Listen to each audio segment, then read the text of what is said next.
நீலகிரி மாவட்டம் கூடலூர் அருகே சேரங்கோடு அரசு உதவி பெறும் தனியார் கல்லூரி மாணவர்களிடையே ராகிங் பிரச்சனையால் நடு ரோட்டில் ஒருவரை ஒருவர் தாக்கிக் கொண்ட வீடியோ காட்சி சமூக வலைதளங்களில் வைரலாக பரவி வருகிறது.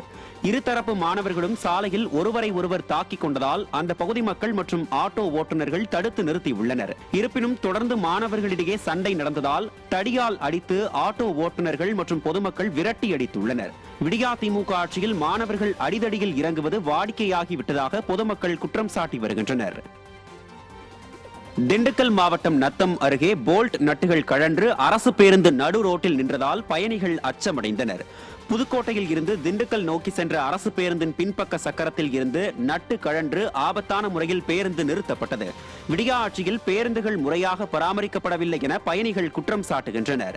விடியா அரசின் போக்குவரத்து துறை பேருந்துகளை முறையாக பராமரிக்காமலும் பழைய பேருந்துகளை பெயிண்ட் அடித்து புதிய பேருந்துகளை இயக்குகிறோம் என ஊழல் செய்வதில் குறியாய் இருக்கின்றதே தவிர மக்கள் மீது அக்கறை இருப்பதில்லை என்றும் மக்கள் வேதனை தெரிவிக்கின்றனர்.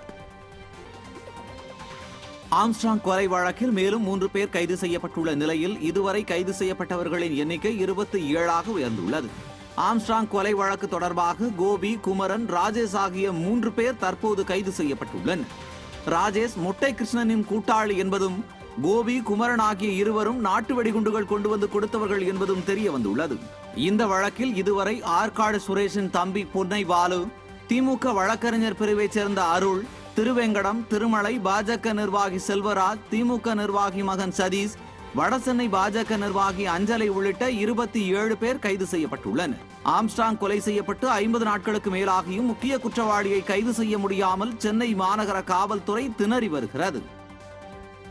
திருவண்ணாமலை மாவட்டம் போலூர் சட்டமன்ற தொகுதிக்குட்பட்ட எழுவாம்பாடி பகுதியில் 1,50,00,000 ரூபாய் மதிப்பீட்டில் வளர்ச்சி திட்டப் பணிகளை முன்னாள் அமைச்சரும் சட்டமன்ற எதிர்க்கட்சி துணை செயலாளருமான அக்ரி கிருஷ்ணமூர்த்தி தொடங்கி வைத்தார். முன்னதாக மறைந்த முதல்வர்கள் புரட்சித் தலைவர் எம்ஜிஆர், புரட்சித் தலைவி ஜெயலலிதா ஆகியோரின் திருவுருவ படங்களுக்கு மலர் தூவி மரியாதை செலுத்தினார். இந்த நிகழ்ச்சியில் முன்னாள் நகர்மன்ற தலைவர் ராஜன், நகர பொருளாளர் சங்கர் உள்ளிட்ட அதிமுக நிர்வாகிகள் பலர் கலந்து கொண்டனர். சென்னை தண்டையார்பேட்டை மண்டலத்தில் தூர்வாரப்படாத பக்கிங்ஹாம் கால்வாய் மழை காலங்களில் தண்ணீர் செல்ல போதிய வழி இல்லாததால் அருகில் உள்ள வீடுகளில் வெள்ளநீர் புகும் அபாயம் உருவாகியுள்ளது. ஆண்டுதோறும் மழை காலங்களில் வீடுகளில் மழைநீர் புகுந்து விடுவதால் பொதுமக்கள் சிரமமடைந்து வருகின்றனர். இது மட்டுமின்றி Vyasarpadi, captain cotton, Kodungaiyur, RR நகர், முல்லை நகர் உள்ளிட்ட பகுதிகளில் வசிக்கும் ஆயிரக்கணக்கான மக்களின் வீடுகள் வெள்ளத்தால் பாதிக்கப்படும் அபாயத்திலும் உள்ளன. எனவே விடியா திமுக அரசு உரிய நடவடிக்கை எடுத்து மழைநீர் செல்ல கால்வாயை முறையாக தூர்வார வேண்டும் என பொதுமக்கள் கோரிக்கை வைத்துள்ளனர். கடலூர் மாவட்டம் பன்ருட்டி அருகே கோயில் திருவிழா நடத்துவது தொடர்பாக இரு தரப்பினர் இடையே ஏற்பட்ட மோதலில் ஒரு தரப்பைச் சேர்ந்த 100க்கும் மேற்பட்டோர் மாவட்ட ஆட்சியரிடம் மனு கொடுக்க திரண்டதால் பெரும் பரபரப்பு ஏற்பட்டது. மேலிருப்பு கிராமத்தில் உள்ள முத்தாலம்மன் கோயில் திருவிழா நடத்துவது சம்பந்தமாக இரு தரப்பினர் இடையே பிரச்சனை இருந்து வந்த நிலையில் ஒரு தரப்பினர் நீதிமன்றத்தை அணுகி திருவிழா நடத்துவதற்கான அனுமதி பெற்று திருவிழாவை நடத்தியுள்ளனர். இதனால் ஆத்திரமடைந்த மற்றொரு தரப்பினர் இது தொடர்பாக மாவட்ட ஆட்சியரை சந்தித்து மனு அளிப்பதற்காக கூட்டமாக கிளம்பினர். இதனால் அந்த பகுதியில் பெரும் பரபரப்பு ஏற்பட்டது. விண்வெளி அறிவியல் மற்றும் தொழில்நுட்பத் துறையில் சந்திரயான் 3 குழுவிற்கு விஞ்ஞான் குழு விருதை ஜனாதிபதி திரௌபதி முர்மு வழங்கினார். வேளாண் அறிவியலில் சிறந்து விளங்கிய டாக்டர் கிருஷ்ணமூர்த்தி SL மற்றும் டாக்டர் ஸ்வரூப்குமார் பரிதா ஆகியோருக்கும், உயிரியல் அறிவியலில் சிறந்து விளங்கிய பேராசிரியர் ராதாகிருஷ்ணன் மகாலட்சுமி மற்றும் பேராசிரியர் அரவிந்த் பென்மிட்சா ஆகியோருக்கும் விஞ்ஞான் யுவா சாந்தி ஸ்வரூப் பட்நாயகர் விருதுகளை வழங்கினார். விண்வெளி அறிவியல் மற்றும் தொழில்நுட்பத்தில் சிறந்து விளங்கிய டாக்டர் பிரசாந்த் குமாருக்கும், தொழில்நுட்பம் மற்றும் கண்டுபிடிப்பில் சிறந்து விளங்கிய பேராசிரியர் பிரபு ராஜகோபாலுக்கும் சாந்தி ஸ்வரூப் பட்நாயகர் விருதுகள் வழங்கப்பட்டது. மருத்துவத்தில் சிறந்து விளங்கிய பேராசிரியர் ஜிதேந்திர குமார் சாஹி மற்றும் டாக்டர் பிரக்யா துருவ் யாதவ் ஆகியோருக்கும், இயற்பியலில் சிறந்து விளங்கிய பேராசிரியர் உர்வசி சின்ஹாவுக்கும், விண்வெளி அறிவியல் மற்றும் தொழில்நுட்பத்தில் சிறந்து விளங்கிய டாக்டர் திகேந்திரநாத் ஸ்வயனுக்கும் சாந்தி ஸ்வரூப் பட்நாயகர் விருதுகள் வழங்கப்பட்டது. மருத்துவ படிப்பில் 7.5 விழுக்காடு உள் இடஒதுக்கீடு அளித்து ஏழை மாணவர்களின் மருத்துவ கனவை நனவாக்கிய முன்னாள் முதலமைச்சர் எடப்பாடி K. பழனிசாமிக்கு மருத்துவ படிப்பில் சேர்ந்துள்ள மாணவர்கள், பெற்றோர்கள் கண்ணீர் மல்க நன்றி தெரிவித்தனர். 2024-25 கல்வியாண்டுக்கான 7.5% இடஒதுக்கீட்டில் சேர்வதற்கான கலந்தாய்வு சென்னையில் நடைபெற்று வருகிறது.